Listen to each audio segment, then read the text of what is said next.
Do you struggle with what to do with all those items that you've inherited from family members? Well, you're in luck because today we're going to talk about how to deal with family heirlooms here on Get Organized with Jodi. Hi, I'm Jodi Granok. I'm a certified professional organizer with over 15 years in the field.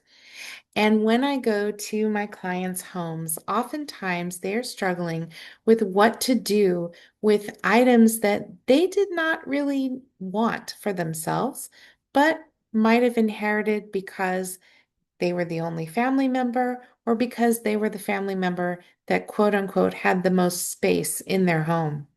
And now they're feeling overrun by a bunch of items that they may or may not care about.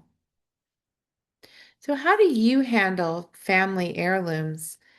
Are they lovingly displayed within your house? Or do you have a pile of them gathering dust and potential water damage in your basement, which is what I tend to see in some of my clients' homes?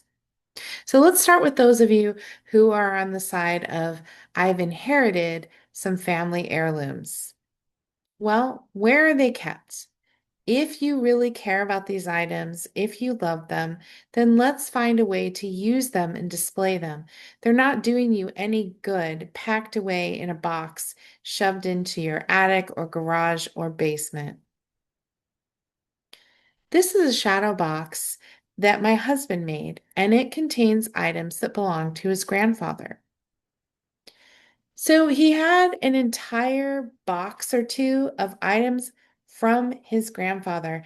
And at first he felt obligated to keep all the items because, well, they belonged to his grandfather. And in his mind, to get rid of them would be getting rid of his grandfather. And I know a lot of my clients struggle with this as well, but he wasn't using them, loving them, or enjoying them. So rather than keeping all of these items tucked away in a box, my husband went through the items and chose some that had significant meaning for both of them. And then he created a shadow box. And once he did that, he felt more comfortable letting the other items go because they really didn't have any meaning to him. Now he has this beautiful piece of art, so he can look at it and he can remember stories about his grandfather. And it's a conversation piece where he can share things about his grandfather, keeping his memory alive by talking to others.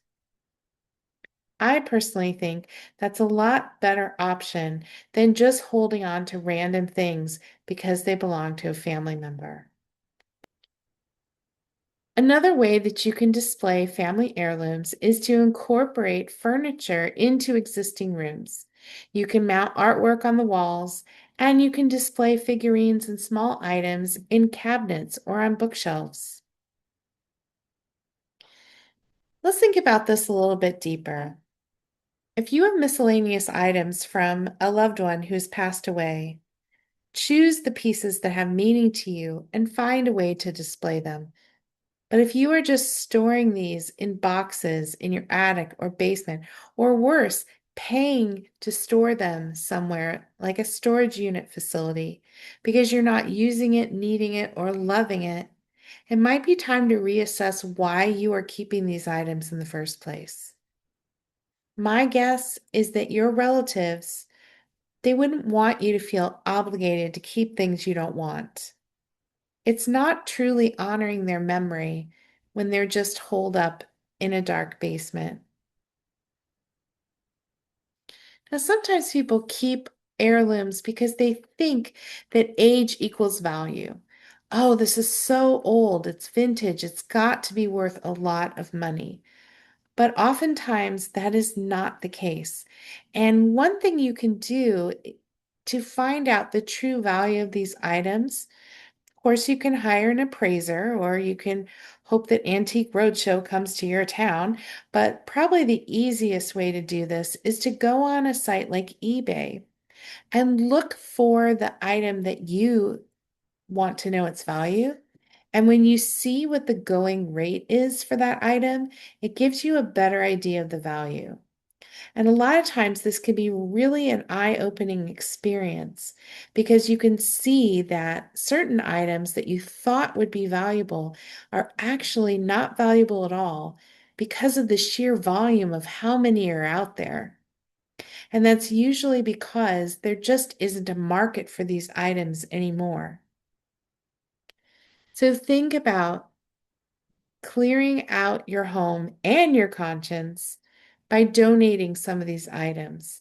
Or another option is if you are able to sell some of these items, you can then take the proceeds and donate it to a charity or an organization that meant something to your relative. And that might be the better way to honor their memory than to just hold on to items that you don't really care about. Now, let's turn it around and focus on people who have items that you're thinking that you want to pass along to relatives. The best thing that you can do is have conversations now with your family members. Don't assume that they're going to want these items when you're gone. Ask them, what do you think about these different pieces in the home? Do you want me to leave these to you? Get a package of colored sticker dots, the kind you use for yard sales, and give every family member a specific color and have them go around your house and mark the items they want. That way, you'll know who should be the recipient of what item. You can itemize things in your will. But if you find that there are certain things that nobody wants, you can make arrangements to donate or sell them. Or if you're in the process of downsizing, you can comfortably get rid of those things ahead of time while you're still alive if you don't need them anymore. Now, this is a book that I have talked about in another video.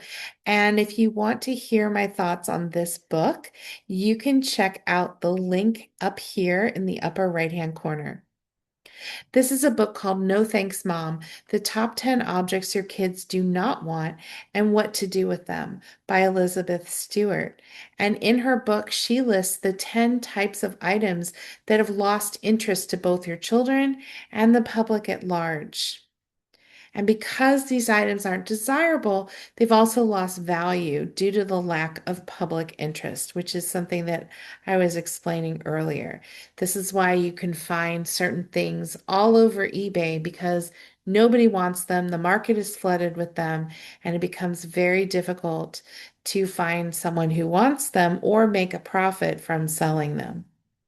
So they're not necessarily something that you want to hold on to. And sometimes having that simple proof that these items are no longer valuable, that might be enough to make someone feel like, okay, I can let this go now. I was only holding on to it because I thought it would be worth something when I got around to trying to sell it.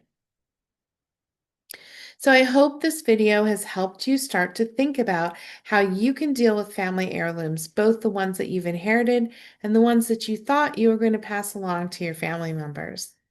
I encourage you to visit organizingmagic.com for more organizing resources, including our free e-newsletter and information about our monthly Zoom webinars, which are also free.